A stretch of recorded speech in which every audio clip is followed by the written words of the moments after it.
हमारे शास्त्रों में स्वर विज्ञान को इतना स्ट्रांग बताया गया है कि आप सिर्फ सांसों की प्रैक्टिस से ही, आप देखो जितनी भी योगा क्रियाएं हैं वो सांसों पे डिपेंडेंट है। लोगों ने कुंडली जागरण जैसी चीज़ नहीं होती है, I am not believing on that. Chakras हैं, एनर्जीज हैं, ये बैलेंस होती हैं, ठीक है। कुंडली जागरण is a big process of, ठीक है। तो जब आपकी ये सांसें जो चल रही हैं, जैसे लाइक क्रिया योगा हो गया जो परमहंसा योगानंदा जी के द्वारा आगे और बढ़ाया जा रहा है, या आपका आप कोई भी हीलिंग मोडालिटी से जुड़ा हुआ कोई भी योग लेते हो जो ब्रीथिंग से जुड़ा हुआ है, इवन दो मैं NLP भी कराती हूँ ना, this is also connected with the breathe.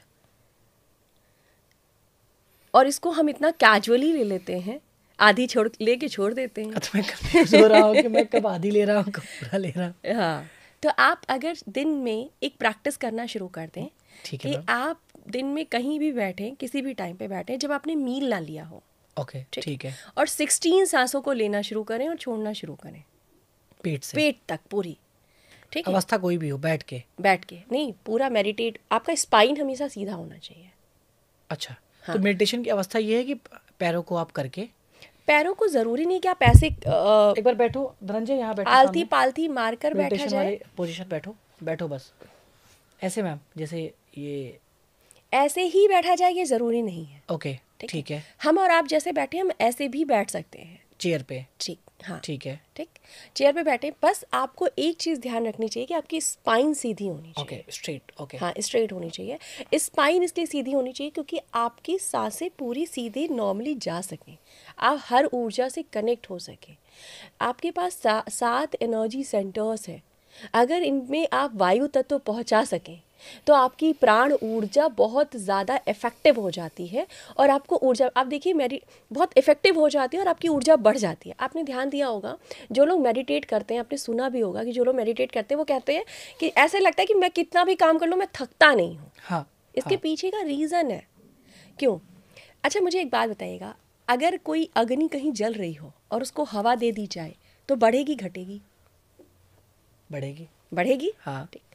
हमारा शरीर 5 तत्वों से बना है, अग्नि, जल, वायु, आकाश और पृथ्वी। हाँ ठीक है, आकाश और पृथ्वी, इन 5 तत्वों के साथ बना है, ठीक है। हाँ। हमारे अंदर ये 5 तत्व कनेक्टेड हैं किसी रीज़न से, ठीक, ऑब्वियसली कनेक्टेड है किसी रीज़न से, ठीक। माना यह जाता है कि शरीर के नाभि से ऊपर का जो हिस्सा है वो हमारा आकाशा है, ठीक। हार्ट चक्र यानी हार्ट से नीचे का जो हिस्सा है ये पृथ्वी तत्व है, ठीक। जो हमारी ब्रीथ जा रही है वायु तत्व है। बॉडी में 72% वाटर है, यह हम बचपन से पढ़ते आ रहे हैं, ठीक, साइंस हमें यही पढ़ाता है, ठीक। और जो हमारा प्राण है वो अग्नि तत्व है। इसीलिए जब इंसान की प्राण निकलते हैं तो उसकी बॉडी ठंडी हो जाती है, ठीक है।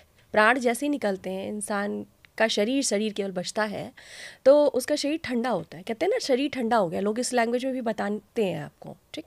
तो वो ठंडा इसलिए होता है क्योंकि हमारा प्राण ऊर्जा, जो हमारी प्राण है वो अग्नि तत्व है, ठीक। अब आप अपने प्राण को पूरी वायु अगर दोगे तो वो क्या होगी? बढ़ेगी, अग्नि तत्व बढ़ेगा, ठीक है। तो आपके शरीर की जो बैक्टीरिया है, ये जो नेगेटिविटी है वो बर्न होगी, अच्छा, ठीक है। जब वो बर्न होगी तो आपके अंदर एक पॉजिटिव ऊर्जा भी होगी और एक बढ़ी हुई ऊर्जा के साथ आप एनर्जेटिकली फील करते हो, ठीक है। तो जब आप पूरी सांसें लेते हो तो क्या होता है, नाभि तक सांसें जाती हैं, ठीक। और प्राण ऊर्जा का जो केंद्र बिंदु है वो नाभि माना जाता है। एक बच्चा पैदा होता है तो अपनी माँ से नाभि से जुड़ा होता है, ठीक। तो उसका जो बेसिक कह दो, न्यू कहते हैं, वो आपका नाभि है। अब आप सांसें पूरी प्राण तक लेके ही नहीं जा रहे हो तो वो एक्टिवेट कैसे होगी, ठीक है। और अगर वो एक्टिवेट नहीं होगी तो आपके अंदर जो बैक्टीरियल फॉर्म है, नेगेटिव ऊर्जा है, वो निकलेगी कैसे?